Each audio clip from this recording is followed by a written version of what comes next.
하나님께서는 이스라엘 백성들을 애굽에서 인도해 내시고서 말씀하십니다. 이제 너희들은 가나안 땅으로 들어갈 텐데 가나안 땅으로 들어가면 그 가나안 족속들을 철저히 몰아내라, 이렇게 명령하셨습니다. 왜 그랬을까요? 우리가 그 이유를 알지 못하면 이런 이야기 할 수 있습니다.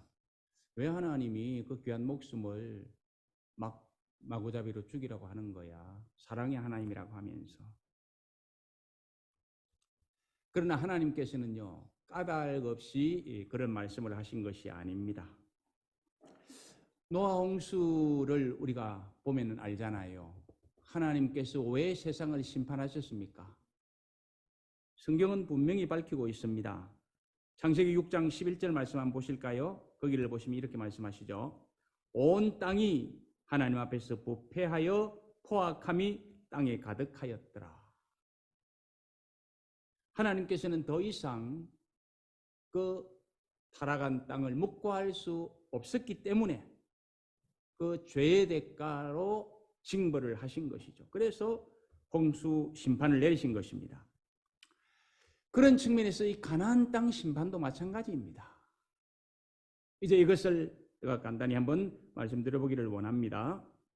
한때 하나님께서는요, 갈대아 우르에서 살고 있던 아브라함을 부르셔서 믿음의 조상으로 세우기 원하시는데 그 땅에서는 아브라함이 하나님이 원하시는 나라를 세울 수 없다는 걸 아시잖아요. 그래서 이제 어떻게 하십니까? 아브라함을 갈대아 우르에서 어디로 이주시킵니까? 가나안 땅으로 이주시킵니다. 거기에서 하나님이 원하시는 나라를 세우도록 하시기 위한 것입니다. 그래서 하나님께서는 이제 아브라함을 불러내 가지고 인도하셔서 아브라함이 가나안 땅에 들어왔죠. 그랬을 때 하나님께서 아브라함에게 무슨 말씀을 하십니까? 창세기 12장 7절 말씀에서 보면 이렇게 말씀하십니다.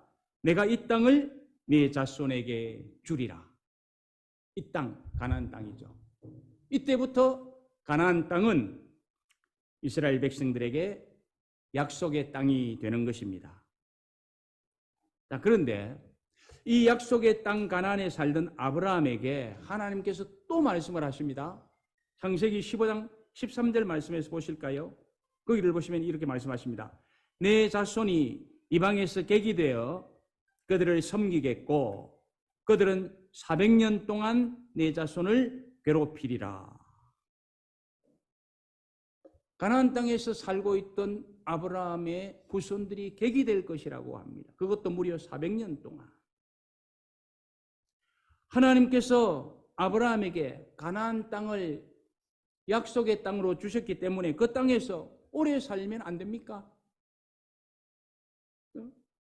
복을 누리면서 편히 살 수 있도록 해주시면 좋을 텐데 왜 또 거기에서 무려 객이 돼서 400년 동안 외국살이를 하면서 괴롭힘을 당해야 한다고 말씀하는 것일까요? 그 이유를 이제 16절에서 우리가 한번 보게 됩니다.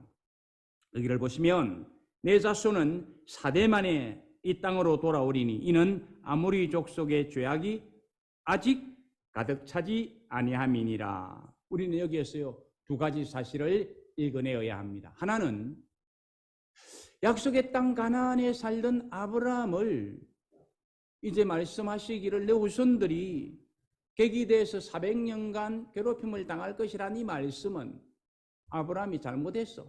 징벌로 400년간 객이 된다는 말이 아니라는 것이죠. 그러나 다른 측면에서는 무슨 말씀입니까? 그 가나안 땅에 살고 있는 사람들이 점점 죄를 짓고 있기 때문이라는 것입니다. 아직은 그들의 죄악이 가득 차지 않았지만은 시간이 흘려서 400년이 되면 그들의 죄악은 가득 차서 하나님이 그 땅을 심판하실 것이기 때문에 그동안에 이스라엘 백성들은 외국으로 떠나 살면서 그 사람들의 삶을 답습하지 말고 그 가나안 땅에 사는 사람들만 죄악이 더해져서 결국은 하나님 앞에 심판을 받도록 하겠다는 것입니다.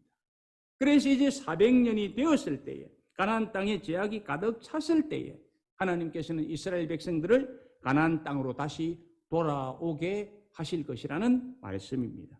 자, 그렇다면요, 왜 하필이면 하나님께서 그 가나안 땅이 점점 타락해 가니까 이스라엘 백성들이 그들의 죄악과 짝지어 살지 않도록 400년간 떠나 살도록 하시면서 그 땅에 죄악이 가득 찼을 때에 왜 이스라엘 백성들을 그 땅으로 다시 돌아오게 하시느냐는 것입니다.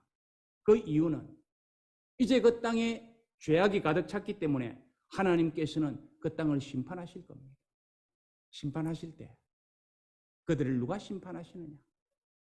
애굽을 들어 심판하는 것도 아니고 바벨론을 들어 심판하는 것도 아니고 아수르를 들어 심판하는 것도 아니고 바로 떠나 있던 400년간 객이되어서 괴롭힘을 당하던 그 이스라엘 백성들을 사용하셔서 그 가나안 땅을 심판하시기 위해서라는 것입니다. 그래서 하나님께서는 이제 이스라엘 백성들을 애굽에서 불러내시고 말씀을 주시는 것입니다. 신명기 7장 2절 상반절 말씀 보실까요? 거기를 보시면 이렇게 말씀합니다. 내 하나님 여호와께서 그들을 내게 넘겨 내게 치게 하시리니 그때에 너는 그들을 진멸할 것이라. 하나님은 이스라엘 백성들을 심판의 도구로 사용해서 가나안을 진멸시킬 것이라고 말씀하시는 것입니다. 그렇게 함으로 인하여 이제 가나안 땅은 하나님께서 원하시는 신정 국가가 세워지게 될 것이라는 말씀입니다. 그러면 이제 이해가 되죠. 왜 그 가나안 땅에 사는 사람들을 진멸하라고 하는가? 이해가 됩니다. 하지만 어떤 분들은 이제 이런 이야기를 할 수도 있습니다. 꼭 가나안 땅에 사는 사람들을 진멸시키고 그 거민을 다 없앤 이후에 신정국가를 만들 수 있는 것인가? 그렇지 않으면 안 되는가? 있는 사람을 살려놓고 하나님이 신정국가를 세우면 안 되는가? 그러나 신명기 20장 18절 말씀 한번 보실까요? 거기를 보면 이렇게 말씀합니다. 이는 그들이 그 신들에게 행하는 모든 가정한 일을 너희에게 가르쳐 본받게 하여 너희가 너희의 하나님 여호와께 범죄하게 할까 함이니라. 이 무슨 말씀입니까? 그들을 그냥 살려두고 이스라엘 백성들이 거기에 들어가서 하나님이 원하는 신정국가를 세우려고 하면 거기 있는 사람들이 그 일을 하는 데 있어서 방해를 놓을 것이라는 말입니다. 그렇기 때문에 그들을 그냥 두면 안 된다는 것입니다. 그렇습니다. 사람들은요, 사실 이 옹졸하기도 하고 변덕스럽기 때문에 하나님께서는 그런 것을 아심으로 하나님이 이제 바르게 그 일을 시행하려고 하는 것입니다. 우리가 때로는 이런 이제 결심을 하죠. 내가 좀 바르게 살아봐야 되겠다. 잘 살아봐야 되겠다. 하나님 말씀대로 살아봐야 되겠다. 그렇게 단단히 마음을 먹는데 주변에서 자꾸 뭔가 딴 것이 나타나고 나의 마음을 유혹하는 일들이 막 생기고 주변 정리가 잘 안 돼가지고 자꾸 내 마음이 흔들리게 되고 끌리게 되면 어때요? 나중에는 결국은 처음에 내가 가졌던 그 마음의 거룩한 결심 이것이 시들어지고 변질되는 것을 우리가 볼 수가 있습니다. 그래서 우리가 경건히 살려면 어떻게 해야 됩니까? 주변을 잘 정리해야 돼요. 보지 말아야 할 것 안 봐야 되고요. 보면 마음이 끌리게 돼 있어요. 어쩔 수가 없어요. 듣지 말아야 할 것 들으면 자꾸 거기에 관심이 가져요. 사귀지 말아야 할 사람들 사귀게 되면 영향을 받지 않을 수가 없는 것입니다. 그래서 반드시 문제가 터지는 겁니다. 그래서 하나님께서는 가나안 땅에 있는 사람들을 철저히 멸하라고 말씀하시는 것입니다. 그들을 살려두고도 얼마든지 일할 수 있지만 하나님은 사람을 알아요. 인간을 알아요.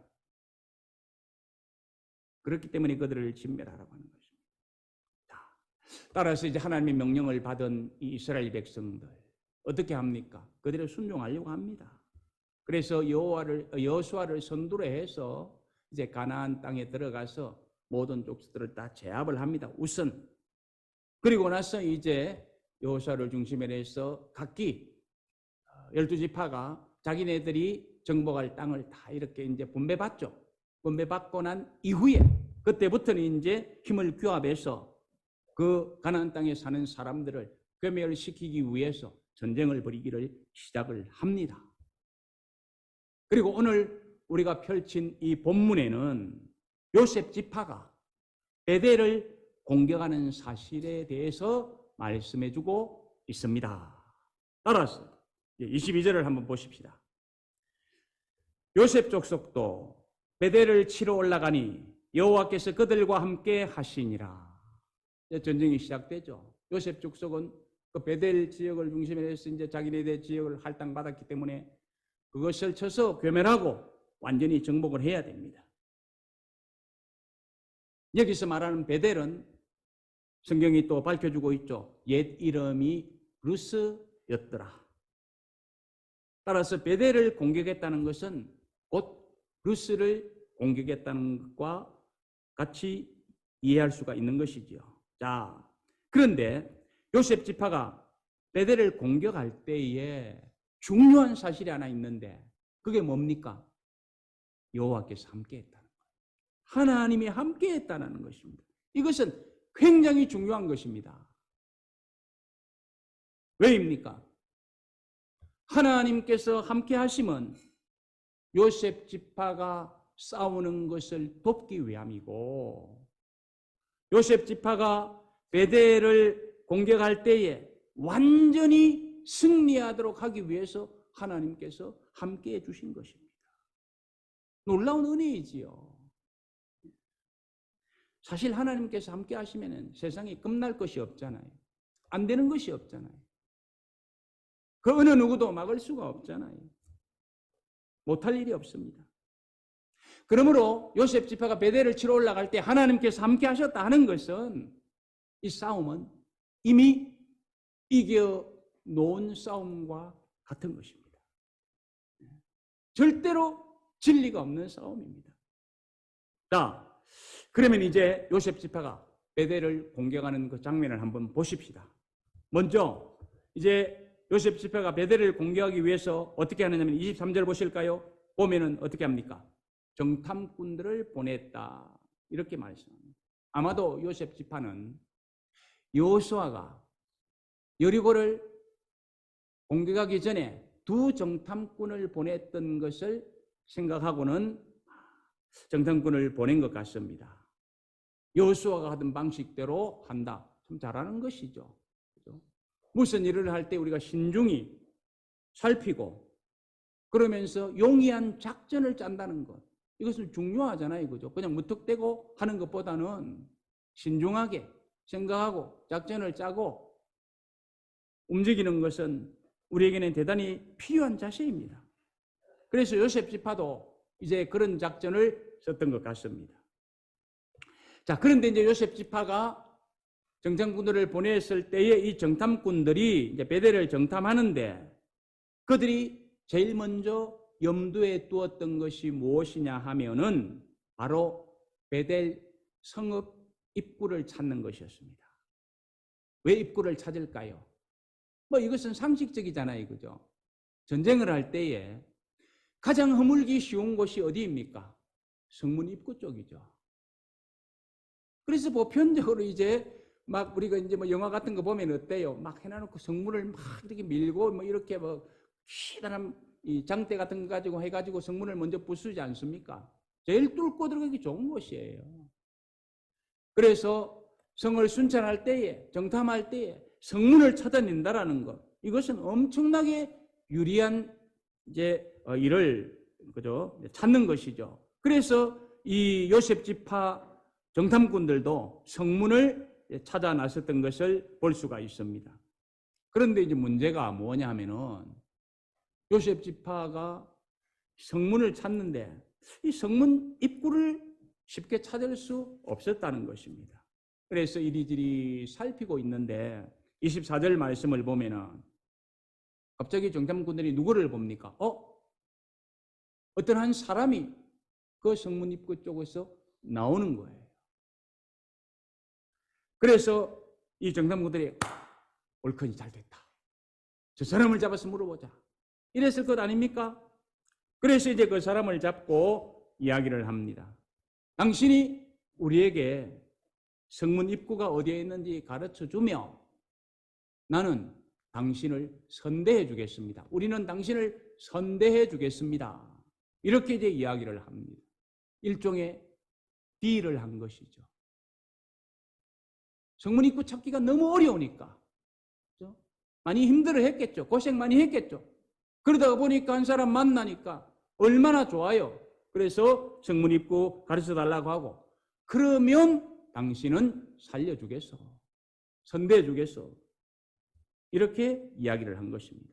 그러자 25절에서 보면은 그 사람이 어떻게 합니까? 그 정탐꾼들의 제의를 받아들여 가지고 베델의 성읍 입구를 그 사람은 가르쳐 주었습니다. 그러니까 이제 어때요? 이 정탐꾼들과 요셉 지파는 어떻게 했어요? 칼로 그 성읍을 쳐서 쉽게 함락시킬 수 있었다고 말씀을 합니다.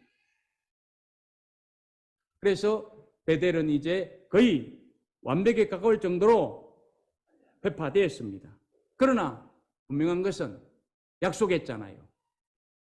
그래서 그 성읍 입구를 가르쳐준 사람과 그 가족들은 살려주어서 선대해 주었던 것을 볼 수가 있습니다.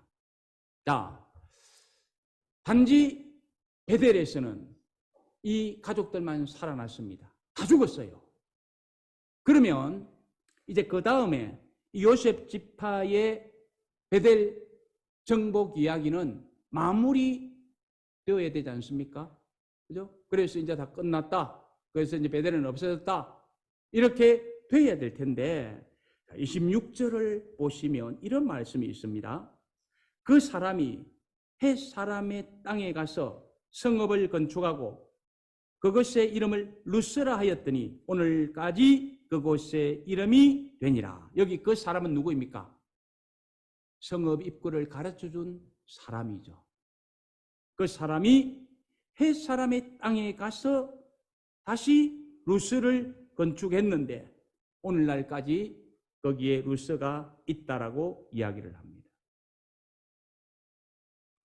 요셉 지파가 베델을 거의 완벽에 가까울 정도로 회파했습니다. 그럼에도 불구하고 어떻게 됐다고요? 다시 루스가 건축되어버리고 말았더라는 것입니다.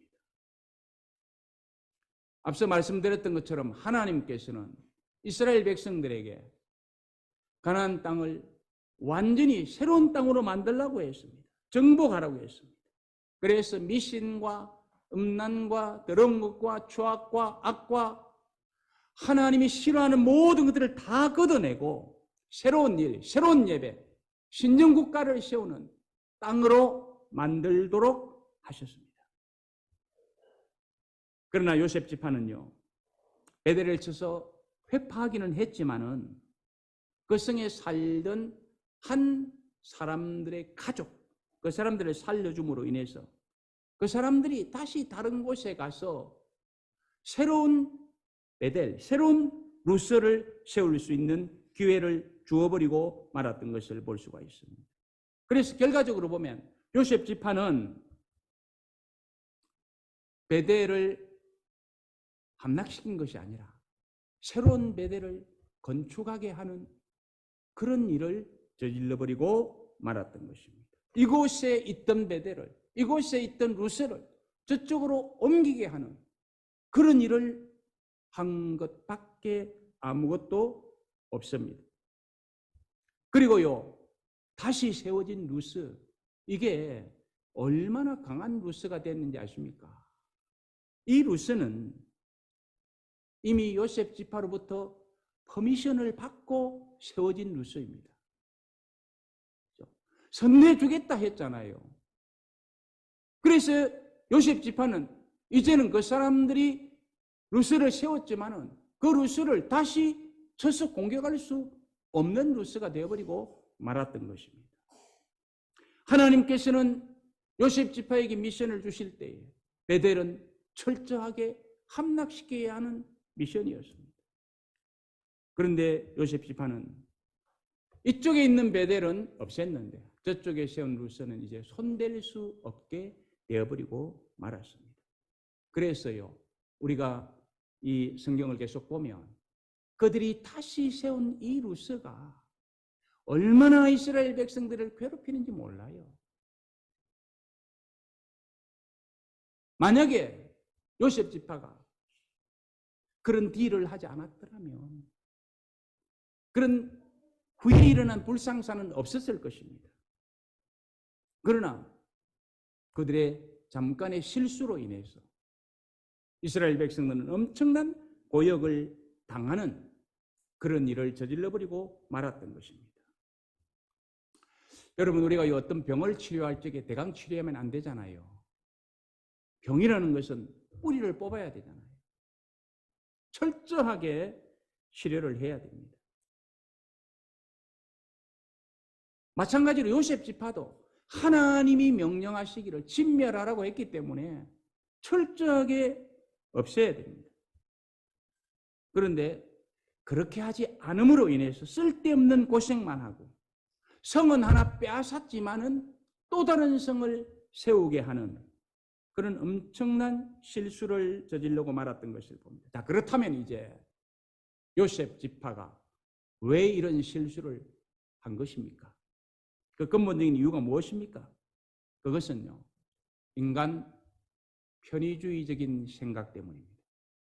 편하게 살아보려고. 정탐꾼들은 분명히 하나님께서 함께 하심으로 성읍 입구가 좀 찾기가 힘들어도 돼요. 심혈을 기울여서 찾아야 되죠. 그리고 요셉 족속들은 하나님이 함께 하시기 때문에 좀 어렵고 힘들어도 돼요.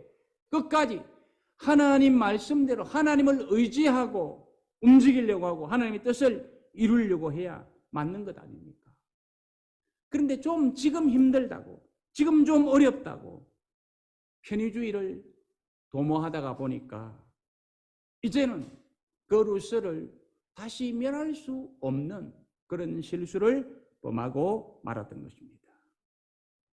이런 이야기를 놓고요, 어떤 사람들은 이 여호수아가 가나안 땅 여리고를 정탐하게 했던 그것하고 비교하려고 하는 분들도 계실지 모르겠습니다. 여러분, 어떤 면에서는 정탐꾼이 가서 정탐하는 사실은 같이 이야기할 수 있습니다. 요셉 지파가 정탐한 것이나 여호수아가 두 정탐꾼을 보내어서 여리고성 정탐한 것이나 같은 의미로서 이야기를 할 수 있을 것입니다. 그러나 차원은 다릅니다. 이 여리고 정탐꾼, 그 동탐꾼은 살려주려고 했잖아요. 그죠? 왜 살려주려고 했습니까?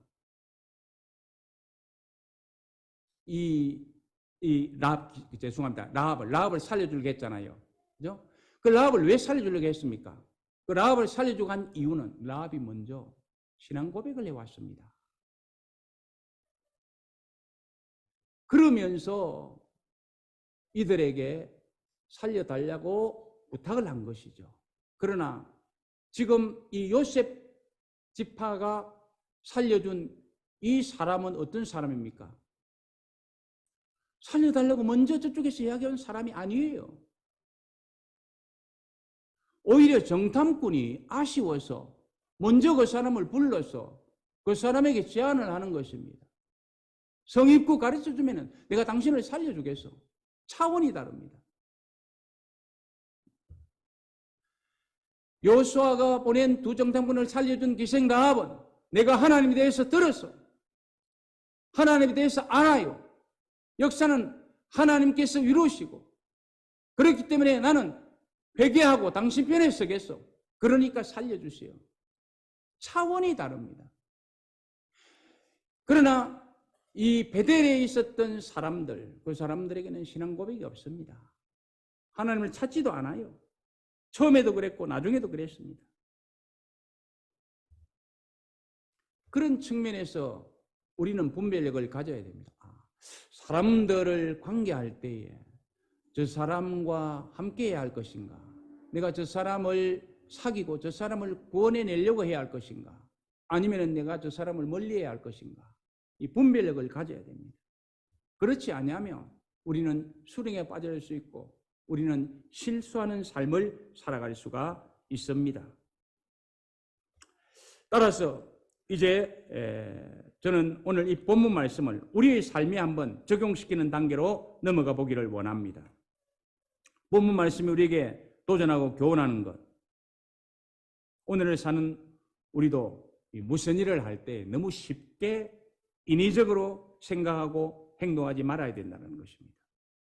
무슨 일을 하든지 이것이 하나님의 뜻에 부합한가? 하나님께서 하신 말씀대로 지금 내가 행하고 있는가? 그렇지 않은가?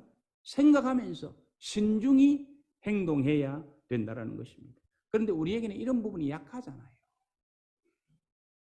그래서 그냥 하나님 생각은 했는데, 하나님 말씀은 기억했는데 어떤 상황이 딱 닥치면 그러면 순간적으로 어떻게 합니까?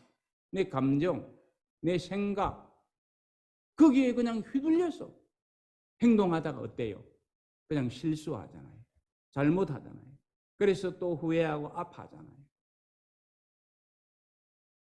그러므로 우리는 이런 부분을 조심해야 됩니다.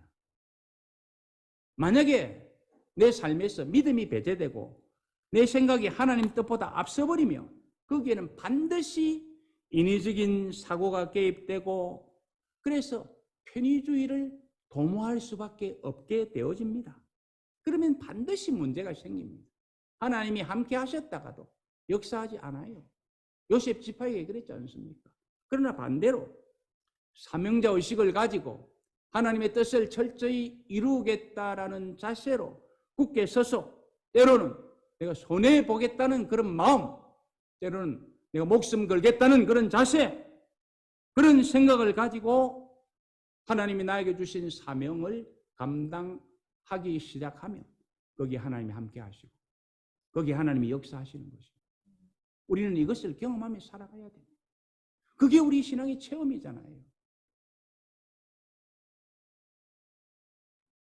그렇기 때문에요, 그리스도인들은 쉽게 살려고 하면 안 됩니다. 왜냐하면 그리스도인들은 세상 사람들과는 달리 살아야 되는 사람들 아닙니까? 일반적인 삶을 살아야 되지만 또 한 가지 하나님이 우리에게 맡긴 삶, 다시 말씀드리면 하나님의 일과 나의 일을 동시에 하면서 살아가야 되는 거예요. 그러니까 너무 힘들어요. 피곤해요. 힘에 부딪힐 수 있어요. 그러다 보니까 때로는 지치고 그래서 때로는 기웃겨져지는 거예요. 그럼 편의를 도모하고 싶은 그런 마음도 있는 거예요. 적절하게 대충 살아보고 싶은 그런 마음도 있는 거예요. 그러나 여러분 다시 말씀드립니다. 우리의 신앙생활은 편하자고 하는 것이 아닙니다. 절대 편하자고 하는 것이 아닙니다. 우리의 신앙생활은 편하자고 하고 시도하면 반드시 실패합니다. 우리는 하나님의 뜻을 이루는 신앙생활, 그죠? 그리고 주변 사람들에게 하나님께서 살아 역사하시는 삶을 보여주는 그런 신앙생활을 해야 됩니다. 그렇게 함으로써 구원의 역사를 이루어내야 되고 그렇게 함으로써 하나님 나라가 바로 세워지도록 해야 되는 것입니다. 그런 삶을 살기 위해서 직장인은 직장인대로, 학생들은 학생대로, 주부들은 주부대로 각자의 사명이 있는 것입니다. 그 사명을 알아야 되는 거죠. 그런 가운데서 하나님의 나라가 이 땅에 견고히 세워지도록 해야 되는 것입니다. 그것이 하나님께서 우리에게 주신 사명입니다. 그런데 문제는 우리에게 힘도 없고 능력도 없지 않습니까? 그래서 우리는 하나님의 뜻을 이루는데 많이 힘이 듭니다. 주변 사람들에게 하나님이 살아계심을 보여주는데 힘이 들고 부대낍니다. 그래서 참 부끄럽기도 하고 때로는 피하기 쉽기도 하고 그런 마음이 생깁니다. 그러나 오늘 성경 말씀은 우리에게 용기를 줍니다. 요셉 지파가 베델을 치러 올라갈 때 하나님께서 함께 하셨다. 이게 중요합니다. 하나님은 우리에게 사명을 맡겨놓고 떠나 계시는 하나님이 아니십니다. 요셉 지파와 함께 하시던 하나님께서는 죽으신 하나님이 아닙니다. 그때도 살아계시고 지금도 살아계시면서 함께해 주십니다. 단 우리가 말씀 붙들고 그 명령 붙여쳐서 순종하며 살려고 할 때 말입니다. 그 살아계신 하나님을 우리가 경험할 수 있기를 바랍니다. 그러므로 내가 내 힘으로 내 능력으로 내 생각으로 세상을 사는 것이 아니라 나와 함께 하시는 하나님을 믿음으로 의지하는 믿음으로 살면서 나 비록 약하지만 힘들고 어렵지만 하나님의 뜻을 이루고 주변 사람들에게 영향력을 발휘하기가 부딪히지만은 하나님이 나를 도울 것이라.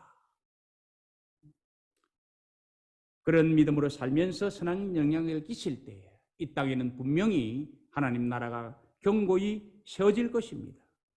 그러므로 우리가 조심할 것은요, 이를 할 때에 우리는 타협이나 협상을 하면서 쉽게 하려고 해서는 안 된다는 것. 이것 오늘 우리가 다시 한번 강하게 교훈받고 도전받았으면 좋겠습니다. 어떤 일을 하면서 악이 내 마음속에 한 방울이라도 침투해 들어오지 못하도록 해야 된다는 것. 사단이 내 마음에 보금자리를 트지 못하도록 해야 된다는 것. 이것도 또 한번 우리가 강하게 다짐하는 시간이 되었으면 좋겠습니다. 그런 측면에서 하나님 백성들에게 필요한 것은요, 믿음과 열정입니다. 믿음과 열정. 이것 없으면 우리는 대충 살려고 할 수밖에 없습니다. 그러나 여러분, 쉽게 살려고 하고 대충 살려고 하는 것보다 신앙생활에서 더 위험한 것은 없습니다. 내가 쉽게 살려고 하고 대충 살려고 하면 반드시 거기에는요, 사단이 침투해 오는 틈이 만들어지게 되어 있습니다. 그러면 반드시 실패합니다. 그러므로 우리는 이런 결단을 해야 됩니다. 지금까지는 내가 약했어. 내가 부족했어. 어쩔 수 없었는데 요셉 지파의 실수담을 보니까 내가 이렇게 살아서는 안 되겠다. 그냥 대충 살고 적당히 살다가는 철저히 또 실패하는 삶을 살 수밖에 없겠다. 하나님의 뜻을 이루기커녕 오히려 또 문제만 저지르려고 손해만 보는 그런 삶을 살 수밖에 없겠다. 단단히 각오해야 되겠다. 이 각오는 힘들겠지. 그러나 내가 비록 성경이 말하는 것처럼 손 하나 잘라버린다고 하고 발 하나 잘라버린다고 눈 하나 뽑아버린다고 해도 하나님의 말씀 붙들고 승리의 삶을 살기 위해서는 단단히 각오해야 되겠구나. 이런 마음을 가진다면 우리는 반드시 하나님의 뜻을 이루면서 이 땅에 하나님 나라를 견고히 세워가는 아름다운 주역들이 될 수 있을 것입니다. 여러분, 그런 사람들이 되어보시고 싶지 않습니까? 요셉 지파를 바라보면서 우리 다시 한번 새로운 결단을 하시고 그런 승리자로 서실 수 있기를 주님의 이름으로 축복합니다. 기도하십시다. 하나님 아버지, 오늘도 저희를 하나님 앞으로 부르시고 예배하게 하시니 감사합니다. 하나님, 이 땅에 사는 사람들은 다 하나님께서 사명을 주셨습니다. 요셉 지파에게도 사명을 주셨습니다. 그러나 그 사명은 그냥 어정쩡히 감당하는 것이 아니고 대충 감당하는 것이 아니고 타협 하면서 감당하는 것이 아니라 목숨 걸고 철저하게 하나님의 뜻에 부합하게 감당해야 되는 줄 믿습니다. 이 일이 어렵습니다. 하나님 그러나 하나님이 함께 하시면서 감당할 수 있도록 해 주시리라 믿습니다. 우리의 믿음, 열정 이것만 있으면 되는 줄 믿습니다. 잠시 힘들다고 낙심하고 기웃거리고 그래서 대충 하려고 하지 않도록 도와주시고 철저하게 비록 내가 고난을 받아도 비록 내가 손이 하나 잘리고 다리가 하나 잘리고 눈이 하나 뽑힌다 하더라도 하나님의 말씀 붙들고 살아갈 수 있는 용기 백배할 수 있도록 은혜 베풀어 주옵소서. 예수님 이름으로 기도드리옵나이다. 아멘.